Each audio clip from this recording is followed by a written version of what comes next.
하나님의 뜻대로 하는 자. 아멘.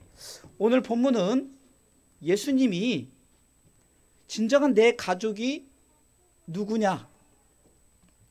예수님의 가족들이 찾아와서 제자들이 예수님의 가족들이 찾아왔습니다. 이렇게 하는데 예수님께서 누가 나의 가족이냐? 그러면서 진정한 가족은 하나님의 뜻대로 하는 자가 내 가족이다. 이렇게 말씀하시는 거예요. 그러니까 우리는 하나님의 뜻대로 이렇게 우리가 살기에 우리는 진정한 예수님이 인정하는 가족인 줄 믿으시기 바랍니다. 그게 아멘. 우리가 진정으로 예수님과 가족이 되기를 원하신다면 하나님의 뜻대로 행해야 됩니다. 자, 그러면 무엇을 하나님의 뜻대로 해야 될까? 첫 번째, 하나님의 뜻대로 하는 자. 첫 번째는 하나님의 뜻대로 기도합니다. 자, 첫 번째 읽어볼까요? 시작. 하나님의 뜻대로 기도합니다. 아멘. 요한일서 5장 14절 말씀에 보면 이렇게 기록되어 있어요. 같이 읽어볼까요? 그를 향하여 우리의 가진 바 담대한 것이 이것이니 그의 뜻대로 무엇을 구하면 들으심이라. 아멘. 우리가 기도하는 부분들에 하나님의 뜻대로 구한다고 생각하면 내가 기도하는 것이 이게 하나님의 뜻인지 아닌지 이렇게 분별이 안 되다 보니까 내가 기도를 하다가 내가 내 기도가 제대로 하는 거야, 아니면은 내가 정말로 하나님 받지 않으시는 기도를 할까, 막 이렇게 생각이 들 수가 있어요. 그러게 우리는 하나님의 뜻대로 하는 기도가 무엇인가를 분명히 알아야 돼요. 그래서 하나님의 뜻대로 하는 기도는 영적 전투의 후방 지원 무기다. 이렇게 제가 한번 글을 써봤어요. 이게 우리가 영적 싸움을 하는데 후방으로 지원하는 무기예요. 기도는. 우리가 그렇게 생각하면은, 지난번에 기도는 승리의 원천입니다라고 말씀을 드리면서 아말렉과의 전투를 얘기했죠. 이스라엘 백성들이 아말렉과의 전투를 하는데 모세가 손을 들면 기도에서 이기고 힘이 들어서 내려가면 지게 됐다. 그렇습니다. 여호수아와 이스라엘 군인들은 아마 싸우면서 왜 우리가 이길까 봤더니 저쪽에서 모세가 그 산꼭대기에서 기도하는 것을 봤고, 근데 막 전쟁에서 치는데 보니까 손이 내려가면 지게 되었다. 이것을 직접 눈으로 봤어요. 그렇기 때문에 여러분, 우리가 무엇을 행함에 있어서 기도가 왜 중요하느냐? 기도를 할 때 정말로 내가 누군가를 위해서 후방으로 지원을 해주는구나. 여러분들이 예를 들어서 우리 성도들이 여러 가지 환경 속에서 지금 삶을 살아가요. 우리 학생들은 공부하고, 또 우리 지우기는 열심히 또 어린이집도 다니고, 또 우리 어른들은 주부로서 또 직장 생활로서 또 여러 가지. 그런데 우리가 저들을 위해서 기도를 하잖아요. 그럼 저들의 삶이 안전하게 지켜지는 거예요. 그리고 저들이 내가 그냥 평안하게 사는 것 같지만 누군가가 지켜주고 있다. 누가 기도하니까. 그래서 여러분들의 기도는 후방에서 포격을 해주는 것처럼 지원 사격을 해주는 거예요. 아말렉 전투를 통해서 알 수가 있죠. 그래서 여러분들, 우리가 이 기도라는 것은 영적 전투에서 우리가 누군가를 위해서 지원을 해준다. 그러면 이기게 되죠. 이 나라 이 민족도 기도하는 우리가 있기에, 기도하는 한 사람이 있기에 한 민족이 세워지는 거예요. 여러분들, 대한민국이 생각을 해보세요. 정말로 일제시대 때는 나라를 뺏겨버려 36년간. 말이 돼요? 36년. 나라 없는 서름. 그런데 또 엎친 데 덮친 격으로 해방되자마자 1950년 6월 25일 엄청난 전쟁이 그냥 전국이, 여러분 이 동네만 그냥 포탄 하나 떨어져도 난리 날 텐데 그냥 전국이 그냥 포탄 떨어지고 완전히 폐허가 됐어요. 근데 지금 어때요? 이렇게 잘 살죠. IT 강국으로서 인터넷 속도가 그냥 5G를 넘어서 이제는 뭐가 나올지 몰라요. 왜 그럴까요? 정말 그래도 그리스도인들이 주여 이 나라 이 민족을 불쌍히 긍휼히 여기시고 막 그렇게 선지신앙인들이 기도했기 때문에 이 대한민국 이 조그만 나라가 이렇게 정말 잘 사는 나라가 됐어요. 이렇게 기도는 뒤에서 지원 사격을 해주는 거예요. 또 하나님의 전신갑주를 입고도 기도해요. 에베소 6장 18절에 보니까 우리가 잘 아는 말씀이 에베소 6장 10절부터 성령의 전신갑주, 구원의 투구, 의의 흉배, 진리의 허리띠, 믿음의 방패, 구원의 복음의 신, 성령의 검을 가지고 싸울 때도 한번 읽어볼까요? 19절 말씀, 18절. 이렇게 하나님의 전신을 입고 싸울 때도 이렇게 읽습니다. 모든 기도와 간구로 하되 무시로 성령 안에서 기도하고 이를 위하여 깨어 구하기를 항상 힘쓰며 여러 성도를 위하여 구하고. 아멘. 아니 하나님이 전신갑주를 입고 우리로 하여금 행하게 하신 게 뭘까요? 제일 먼저 행하게 하신 게 가서 싸우기 전에 뭐부터 했을까요? 기도하라는 거예요. 기도. 이 말씀이 성령의 전신갑주를 소개하고 그 다음에 주시는 말씀이에요.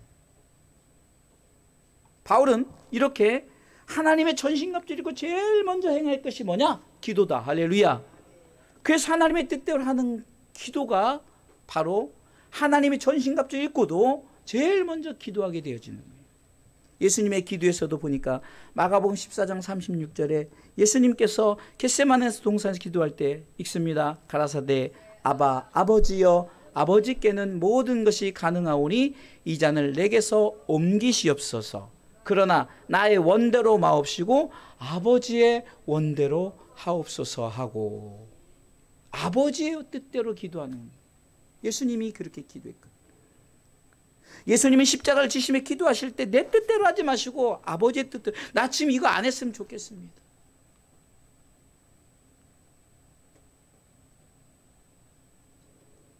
우리 아이들이 나 공부 안 했으면 좋겠어요. 나 이거 유도 안 했으면 좋겠어요. 나 피아노 안 했으면 좋겠어요. 그러나 내 뜻 버리고 엄마 뜻대로, 아빠 뜻대로. 또 우리 성도들이 나 예배 안 드렸으면 좋겠어요. 나 이겼으면 좋겠어요. 내 뜻 버리고 하나님이 예배하라 했으니까, 하나님이 예배를 했으니까 예배는 하나님의 뜻대로. 할렐루야. 그래서 예배 힘쓰기 위해서 기도하고, 공부 잘하기 위해서 기도하고, 운동 잘하기 위해서 기도하고. 아멘도 안 하시네. 우리 상욱이가 더 아멘 크게 해야지. 드럼 잘 치기 위해서 기도하고, 더 크게 아멘. 우리 상욱이가 그냥. 우리 기쁨이도 피아노 잘 치기 위해서 기도하고. 그 기도하라는 게 여러분들 기도하면 누군가 또 여러분들 위해서 기도할 거 아니에요. 여러분들 건강한 것, 행복한 것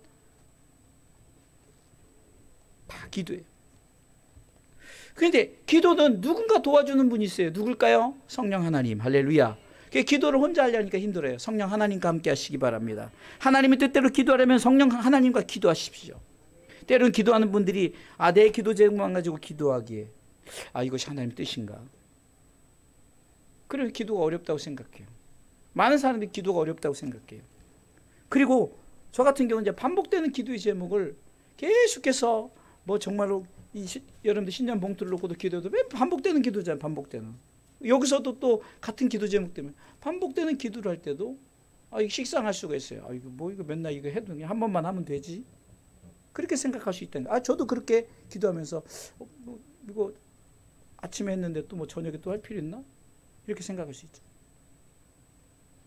그러나 계속해서 여러분들 우리가 정말로 계속해서 기도로 지원 사격을 하잖아요.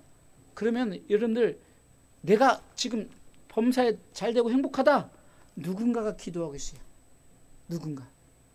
근데 그 누군가가 누가 기도하냐? 성령님과 함께 기도한다는 거. 할렐루야. 성경은 쉬지 말고 기도하라. 지난번에 얘기했죠. 쉬지 말고 기도를 어떻게 할 수 있어요? 근데 성령님과 함께 뭐라고 했어요? 제가 복식 호흡하는 듯이 해야 돼요. 영적 복식 호흡하듯이. 걱정하지 마세요. 이것이 될까 말까 그냥 생각하지 말고 우리 기도하는 거예요. 내 의지대로 하지 말고 성령님 내 기도 가운데 함께 하옵소서. 나 혼자 기도하지 마시고 성령님 함께 해달라면 기도가 훨씬 편해요.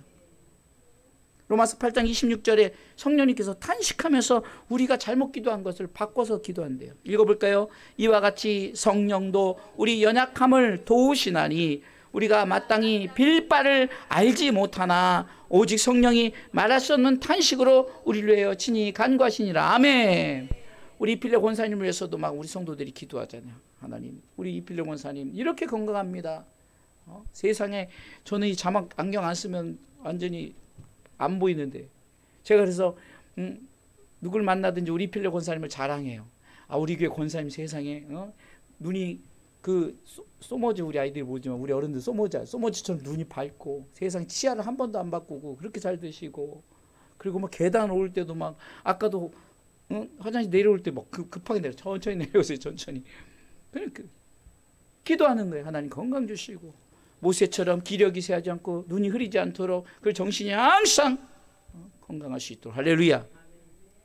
나 혼자 기도하면 힘들어요. 그러나 성령님께서 기도하게 하시는 거예요. 저는 우리 교회 성도들 위해서 기도도 하지만 정말 갑자기 누가 생각나죠. 그럼 빨리 기도해. 생각나게 하는 것은 성령님께서 그분을 생각나게 하니까 막 갑자기 이 기도하다가 그분 생각나면 빨리 그분 기도를 해요. 왜? 성령님이 기도하라고 생각나게 하신 거니까. 근데 기도는 꼭 우리 교회뿐만 아니라 나라의 민족을 위해서 기도하기도 하고요. 정말 우리가 막 이렇게 기도하는 것이 나 혼자 하면은요 기도 못해요. 아이, 저 괘씸한 아무개, 이렇게 생각할 수 있잖아요. 정치를 저 따위래 이렇게 할 수 있잖아요. 그러나 믿는 사람들은 그래도 성령님과 함께 기도하면 불쌍히 여겨 긍휼히 여기는 마음으로 기도해야 되는 거예요. 그래서 성령님이 왜 성령님과 함께 기도해야 하는가? 성령님도 하나님의 뜻대로 기도하시기 때문에 그래요.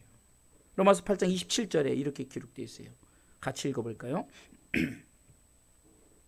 로마서 8장 27절입니다. 마음을 감찰하시는 이가 성령의 생각을 아시나니 이는 성령이 하나님의 뜻대로 성도를 위하여 간구하심이니라. 아멘. 아멘. 그러니까 이 말이에요. 기도를 하되 성령님과 함께 기도하면 성령님이 야, 하나님의 뜻대로 기도해야지. 네 뜻, 네 생각대로, 네 욕심대로 하지 말고. 우린 기도할 때 마치 점쟁이 무당처럼 기도하면 안 돼요. 운명론을 가지고 기도하지 마세요. 우리가 여러분들 물론 기도를 하면 내가 저렇게 해서 이루어질 것이다라고 우리가 그렇게 기도하지만 우리 스스로가 그것을 운명론처럼 받아들이면 안 된다는 거예요. 하나님의 뜻대로 될 수도 있고 안 될 수도 있지만 우린 최선을 다해서 기도해야 돼요. 운명론을 가지고 내가 1년 동안 잘 될 것이다 라고 응답이 그냥 그렇게 생각하고 기도 안 해버릴 수가 있다는 거예요. 왜? 뭐 잘 되는데. 운명론이에요. 이건 기도를 확신을 갖지 말라는 그런 의미가 아니라 나는 1년에 무조건 난 잘 된다. 누가 점을 치러 갔더니 어떤 무당이 그러더라. 성경에서 잘 된더라. 맞아요. 그러나 그것을 가지고 그렇게 잘 된더라 해가지고 그것을 믿고 아무것도 안 하면 안 된다는 거예요. 그것을 놓고 기도를 계속해서 1년 동안 꾸준히. 예를 들어서 제가 예를 드는 거예요. 우리 상욱이가 내년에 부회장 잘할 것입니다. 아멘 하죠. 근데 아멘 하고 잘 되니까 난 아무것도 안 해도 돼. 이게 운명론이에요.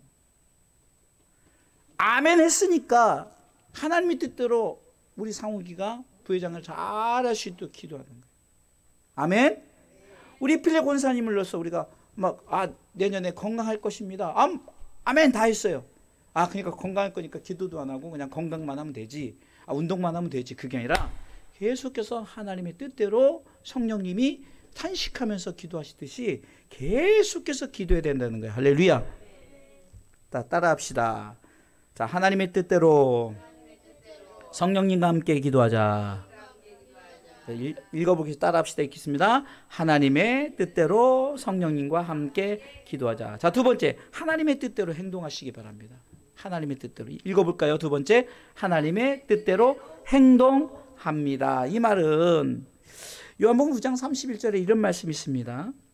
하나님이 죄인을 듣지 아니하시고 경건하여 그의 뜻대로 행하는 자는 들으시는 줄 우리가 아나이다. 이 고백이 누가 하냐면은 날 때부터 소경이었던 그 소경된 자가 고백을 하는데, 스토리가 이렇습니다. 바로 저는 이 날 때부터 소경된 자가 고침을 받을 때 이렇게 믿음의 행동의 고백을 하는데요. 예수님이 날 때부터 소경된 자 고치니까 어떤 일이 벌어집니까? 유대인과 바리새인들이 엉뚱한 말로 사람들을 미혹하면서, 그리고 그 사람에게 자기들이 종교 지도자들이니까 고쳤는데 예수님이 진흙을 이겨가지고 침을 뱉어서 진흙을 이겨가지고 눈에 발라서 실로암 못에 가서 씻으라 했더니 고쳤어요. 실로암이라는 뜻이 보냄을 받았다는 거예요. 보냄을. 예수님이 참 성경 이름들은요 다 성경적으로 이미 그렇게 뜻이 다 있더라고요. 실로암, 우리가 부르는 실로암 찬양 있잖아. 어두운 밤에 실로암이 뭐냐면은 보냄을 받았다. 그래서 제가 군인들이 요즘 실로암 인기가 엄청 많거든요. 군인교회에서 막 부르면 막 진짜 논산 거기 가면요 막 그 많은 사람들이 춤을 추면서 실로암을 그렇게 불러댄대요. 이게 군대로 보냄을 받은 자들이어서 그런가 봐. 이게 보냄을 받아서 아니 예수님의 말씀대로 행했더니 그냥 밝은 눈이 되었어요. 그러니까 사람들이 이제 주목거리, 생각해보세요. 아니 날 때부터니까 그 사람이 이제 장성했으니까 최소한 30에서 40대 뭐 이렇게 될 거 아니에요. 그러면 그 30년 동안 못 보던 사람이 갑자기 보게 되니까 사람들이 야, 너 도대체 어떻게 보게 되었어? 막 이게 주목하고 막 하니까 그때 종교 지도자들, 바리새인들과 유대인들이 야, 너 어떻게 해서 보게 되었느냐? 근데 그들은 뭘 트집잡냐면 왜 안식일에 눈을 고쳤느냐? 이걸 트집을 잡는 거예요. 안식일에. 그러면서 부모에게 묻습니다. 그 부모에게 물으니까 출교당할까봐, 안식일에 고쳤다고 그것을 인정하면은 출교당할까봐 뭐라고 말하냐? 장성했으니까 내 자식에게 직접 물어보세요. 그리고 그 고침받은 소경에게 이제 유대인과 바리새인들이 질문을 하니까 저들이 그렇게 질문하니까 이 고침받은 자의 그 멘트가 뭐냐, 말이 뭐냐? 당신도 그분의 제자가 되려 하느냐? 이러는 거예요. 이 사람은 이미 그분의 제자가 된 거예요. 예수님의 제자가. 이게 영육간에 고침을 받은 거죠. 그랬더니 저들이 뭐냐? 야, 너만 예수님의 제자지 나는 모세의 제자다. 율법을 쫓는 거예요. 율법이 나쁘다는 게 아니에요. 예수님 앞에서는 율법이 완성되었는데. 그때 고침받은 소경이 이렇게 말합니다. 예수님은 하나님께로 오신 분임을 고백해요. 아멘. 그러면서 이런 고백을 하는 게 오늘 본문이에요. 하나님이 너희들과 같은 죄인을, 그러니까 보면은 우리 뭐라고 하죠? 뒤에서 이렇게 한 방 먹이는 거예요. 바리새인과 제자들의 그 유대인들에게 이 소경이 참 통쾌하게 먹이는 게 뭐냐? 하나님이 죄인을 듣지 아니하시고 경건하여 그의 뜻대로 행하는 자는 들으신 줄 우리가 아나이다라고 말하는 거예요. 왜 너희는 그걸 모르느냐? 그렇게 율법에 정통하고 그런 자들이. 한마디로 너희들은 죄인이라 예수님을 받아들이지 않지만 나는 그의 뜻대로 행하는 자, 난 행동하는 믿음을 너희에게 고백한다 이런 거죠. 그때 저들은 그 소경, 고침받은 소경, 이제 소경도 아니죠. 출교시켜버려요. 소경은 고침을 받은 후 그분의 예수님의 제자가 되었을 뿐만 아니라 출교를 당할 것을 알고도 강하고 담대하게 행동하는 믿음을 보입니다. 우리는 예수님 우리에게 찾아오셨을 때 어떤 행동을 하시렵니까? 혹시 삶에서 외면당할까 봐 예수님을 구주로 고백하지 않고 모른 채 하십니까? 전에도 제가 비유했지만 크리스찬이 이제 식사 시간에 식기도를 해야 되는데 이제 사람들이 다 있으니까 그 직장에서 다 있으니까 창피하니까 휴지를 갑자기 떨어뜨리면서 주스면서 예수님의 이름으로 기도했습니다. 그래서 순간 그냥 눈 감고 잠깐 기도하는 게 창피하니까. 혹시 이런 행동을 하십니까? 바로 이 날 때부터 소경된 자가 고침을 받았을 때 행동하는 믿음을 보이잖아요. 할렐루야. 그래서 오늘 이런 행동이 하나님께서 영육간에 치유하시고 회복시키는 줄 믿으시기 바랍니다. 왜 행동이 중요하냐? 하나님 우리 행동을 달아보시기 때문입니다. 그래서 사무엘상 2장 3절에는 교만한 말을 하지 말라. 오만한 말을 너희 입에서 내지 말라. 여호와는 지식의 하나님이시라 뭐요? 행동을 달아보시느니라 그러는 거예요. 여러분들 바리새인들 저들이 말하는 게 교만한 말. 지금 예수님이 그 안식일에 고쳤다고 주일에 고쳤다고 해서 트집 잡고 왜 안식일에 왜 움직이냐 이거죠. 율법에 말하면 어느 정도 거리는 걷지도 말고 거기까지만 걷고 더 이상 걷지도 못하게 하고 율법에 얽매이는. 그러니까 너희들 교만한 말 오만해서 한다. 하나님 앞에 행동을 달아볼 때 미달되었을 때 성경에 어떤 내용이 나오냐면 메네 데겔 우바르신이라는 말이 나옵니다. 벨사살 왕이 그냥 자기가 좋아하는 사람들 귀족들 1000명을 모아놓고 잔치를 벌이고 있는데 갑자기 손이 나타나가지고 벽에다가 손만 얼마나 무섭겠어요. 손만 나타나서 메네 데겔 우바르신. 그걸 아무도 해석할 자가 없는데 다니엘이 해석하는 거예요. 이 말은 바벨론 왕 벨사살이 하나님의 저울에 달아보니 미달되어서 너는 이제 끝났다 이 말이에요. 그 뜻을 해석하건대 메네는 하나님의 이미 왕의 나라의 시대를 세워서 그것을 끝나게 하셨다 하며 데겔은 왕이 저울에 달려서 부족함이 되었다 하며 베레스는 왕의 나라가 나뉘어서 메대와 바사 사람에게 준바되었다. 그래서 결국은 그 역사예요. 이거는 성경은요 역사거든요. 이미 역사 그 과거의 역사에 이제 바벨론이란 나라가 유대 나라가 이제 남방 유다가 북방 이스라엘이 다 멸망하거든요. 멸망당하고 이제 새로운 통치자들이 나오는데 아수르란 나라하고 바벨론이라는 나라가 나와요. 근데 이 바벨론의 여러분들 우리가 이 바벨론이 그 당시에는 미국처럼 강한 나라, 엄청나게 강한 나라, 아수르도 그러고. 그런데 이 바벨론 왕이 끝나다 이제는 니네 메대와 바사로 나뉜다는 거예요. 이 역사적으로 이제 저들이 나뉘어져요. 왜 그럴까? 한 왕의 하나님 앞에 그리고 성전 기물들 갖다가 술을 마시고 붓고 막 잔치를 벌이고 막 그러니까 갑자기 손이 나타나서 메네 데겔 우바르신 너 행동 달아보니까 너 끝났어. 네 나라 끝났고 네 나라 두 쪽으로 나뉠 거야. 반면에 다니엘은 그의 행동이 하나님의 저울에 달아봤을 때 차고 넘치니까 바벨론의 나라의 셋째 치리자로 이 꿈 하나 이거 하나 해석해가지고 바벨론의 셋째 치리자로 삼는다. 다니엘서 5장 29절에는 이에 벨사살이 명하여 무리로 다니엘에게 자주옷을 입히고 하며 금사슬로 그의 목에 들이게 하고 그를 위하여 조서를 내려 나라의 셋째 치리자로 삼으니라. 그리고 나서 이 벨사살은 그날 밤에 오래 가지도 않았어요. 꿈 해석하는 그날 밤에 죽어요. 하나님이 죽게 해요. 하나님이 우리 행동을 달아보실 때 우리가 반드시 하나님의 뜻대로 행동하는가? 아멘. 여러분 지금 예배를 이렇게 드리는 이 행동이 하나님 얼마나 기뻐 받으실까? 이렇게 생각할 수 있어요. 왜 나만 교회 나와서 예배를 드려야 될까? 다 안 드리는데 여러분들이 지금 정석이에요, 정석.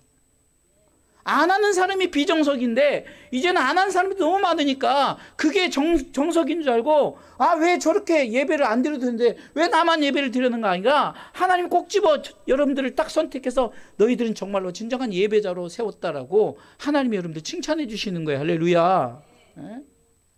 왜 나만 해야 돼? 아니에요. 제가 이번에도 그 장애인 사역을 가르치는데 월요일날 모여서 막 정신이 하나도 없죠. 막 부모님까지 오니까 막 9명이 왔는데 애들은 4명이고 이제 5명의 어른 4이 왔는데 정신 없어요. 그런데 제가 왜 이 사역을 합니까? 정말로 이들을 위해서 하나님이 행동하게 하시는 거예요. 그래서 원래 다른 데 뭐 어디 여도 거절 많이 하거든요. 근데 제가 이 가르치는 사역은 주 사역이니까. 그래서 하게 되어지는 거예요. 하나님이 우리의 행동을 달아보시는 거예요. 여러분 예배 행동을 달아보시고 여러분이 기도의 행동을 달아보시고 여러분이 행동을 달아봤을 때 하나님의 뜻대로 내가 행동하는 걸 하나님 지금 보고 계신다는 거예요. 할렐루야. 내가 과연 하나님의 뜻대로 예배 드리는가? 내가 과연 하나님의 뜻대로 학교를 다니는가? 내가 하나님 뜻대로 음악을 하고 운동을 하고 내가 하나님 뜻대로 행하는가? 행동을 행동을 하나님이 보셔서 행동을 달아봤을 때 이제 저울에 딱 차면 야, 너는 됐어. 하나님이 인정하는 거예요. 하나님의 뜻대로 행동한 다니엘처럼 우리의 행동이 하나님의 뜻대로 할 때 하나님 우리의 삶을 책임져 주시고 함께 하시사 하나님께서 우리에게 이제 주시는 이 삶의 축복이 뭡니까? 내가 축복된 삶을 살고 있다라고, 비록 내가 힘들고 어려운 상황이지만 나는 축복된 자야 라고 살고 있는 그 삶을 살아가게 되는 줄 믿으시기 바랍니다. 날 때부터 소경된 자, 이 고백이 얼마나 멋집니까? 출교를 당한다 할지라도 그는 멋지게 죄인의 기도를 드리지 않아. 죄인의 뜻대로 행하면 안 돼. 나는 하나님의 뜻대로 행해서 내 행동을, 내 행위를 하나님께서, 우리 주님께서 들으신 줄 나는 알아. 이렇게 선언하는 요한복음 9장 31절의 이 말씀이 얼마나 정말로 귀한 말씀 모릅니다. 따라서 하시기 바랍니다. 하나님의 뜻대로 읽습니다. 저울에 넘치도록 행동하자. 다시 한번 시작. 하나님의 뜻대로 저울에 넘치도록 행동하자. 아멘. 이제 세 번째죠. 하나님의 뜻대로 하는 자. 세 번째는 하나님의 뜻대로 뭐 한다고요? 근심합니다. 무슨 근심을 하나님의 뜻대로 해? 고린도서 7장 10절에 하나님의 뜻대로 하는 근심은 후회할 것이 없는 구원에 이르게 하는 회개를 이루는 것이요. 세상 근심 뭐라고요? 사망을 이룬대요. 자, 우리 권사님 문 닫혔는지 안 닫혔는지 세상 근심할 필요 없어요. 근심하지 말래요. 제가 뭐 원고를 미리 제가 설교를 미리 준비했는데 지금 원고에 있는 거예요.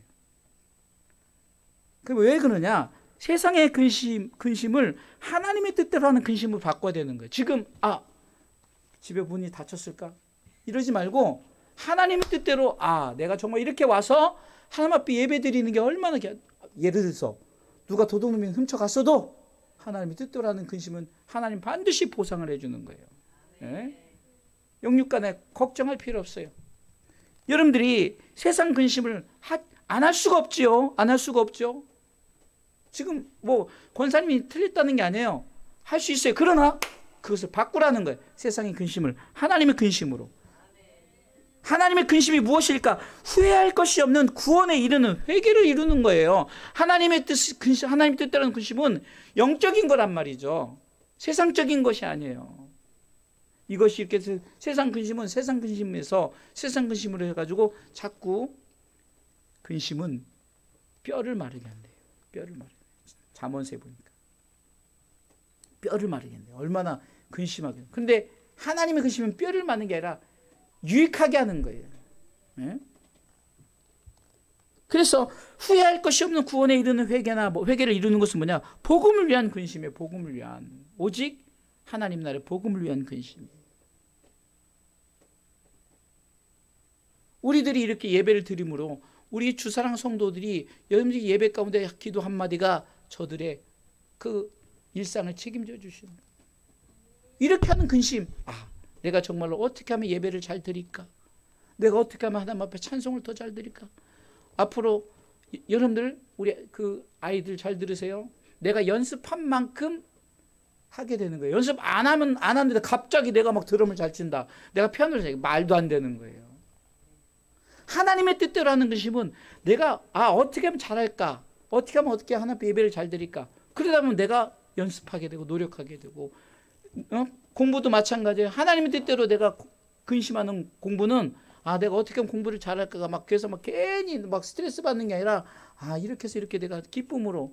그래서 하나님의 근심은 후회할 것이 없어요. 절대 후회가 없어요. 반면에 세상의 근심은 사망을 이룬대요. 사망을 이룬대요. 근심하지 마세요. 세상의 근심은 성경이 말하는 거예요. 사망을 이루는 것이다 라고 말하는 거예요. 바울은 근심합니다. 바울이 사역 가운데 얼마나 어려운 일을 당하냐. 정말로 제가 쭉 읽어볼게요. 빨리 읽어볼게요. 고린도서 11장 23절에 저희가 그리스도 일꾼이냐 정신없는 말을 하거니 나도 더욱 그러다. 내가 수고를 넘치도록 하고 옥에 갇히기도 더 많이 하고 매도 수없이 맞고 여러 번 죽을 뻔도 하고 유대인의 40의 감한매를 5번이나 맞고 3번 태장으로 맞고 1번 돌로 맞고 3번 파선하는데 일주일을 기품에서 지냈고 여러 여행의 강의 위험, 강도 위험, 동족 위험, 이방인 위험, 신의 위험, 광야 위험과 바다 위험과 거짓 형제 중 위험을 당하고 또 수고하며 애쓰고 여러 번 자지 못하고 줄이며 목마르며 여러 번 춥고 헐벗어서 이런 정말 이런 상황이었는데 바울이 어떤 근심하는 줄 아세요? 11장 28절 같이 읽습니다. 이 외의 일은 고사하고 오히려 날마다 내 속에 눌리는 일이 있으니 곧 모든 교회를 위하여 염려하는 것이니라. 모든 교회를 위하여 근심한대요. 그래서 그냥 딱 예배당에 나왔으면 뒤를 돌아보지 마세요.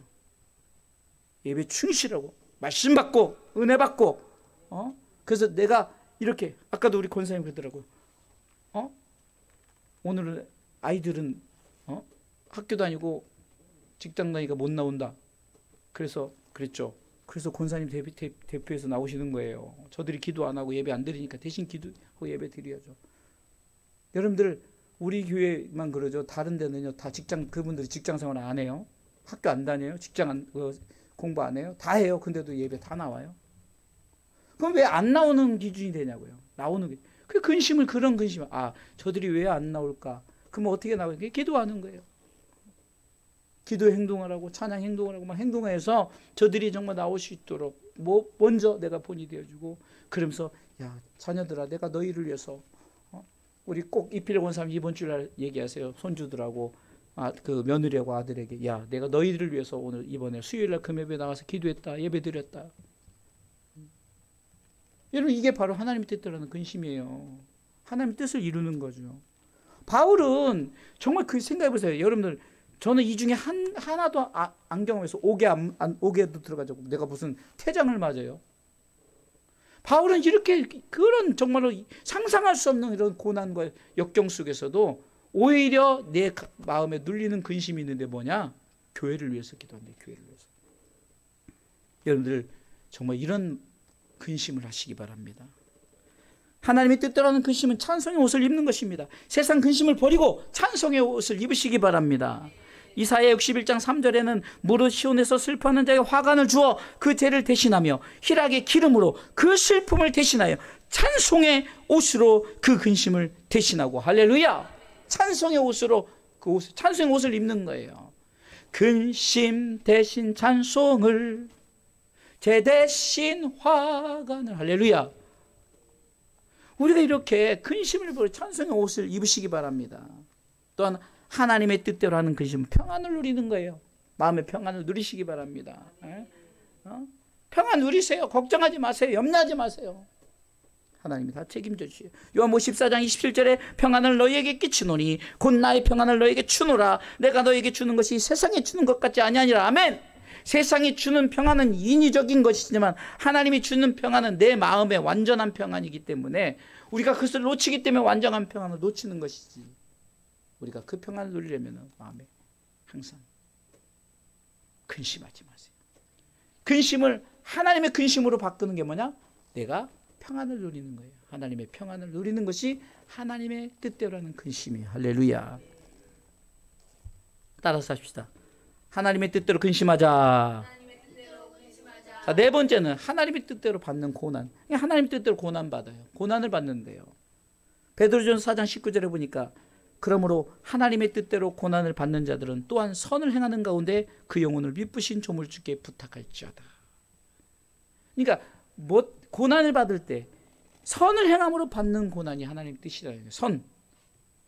베드로전서 3장 17절에는 선을 행함으로 고난받는 것이 하나님의 뜻일진데 악을 행함으로 고난하는 것보다 낫다라는 거죠. 우리가 선이란 것은 뭡니까? 바로 선은 하나님의 뜻이죠. 전용대 목사님이 항상 그 집회 때마다 쓰는 멘트가 있어요. 고난은 위장된 하나님의 축복이다. 이래 말해요. 위장된, 감추어진 하나님의 축복이라는 거죠. 그냥 고난받는 것이 아니에요. 선을 행함으로. 그냥 여러분들 고난받는 것은 그 의미가 없어요. 하나님의 뜻이 바로 선 아니겠어요? 그래서 그분은 선하신 하나님이라 가디스굿이라고 말하죠. 하나님 모든 사람이 구원을 받으며 진리를 아는 데 이르기를 원하시기 때문에 그 하나님의 선은 뭡니까? 복음 전파예요. 모든 사람이 예수 믿는 거죠.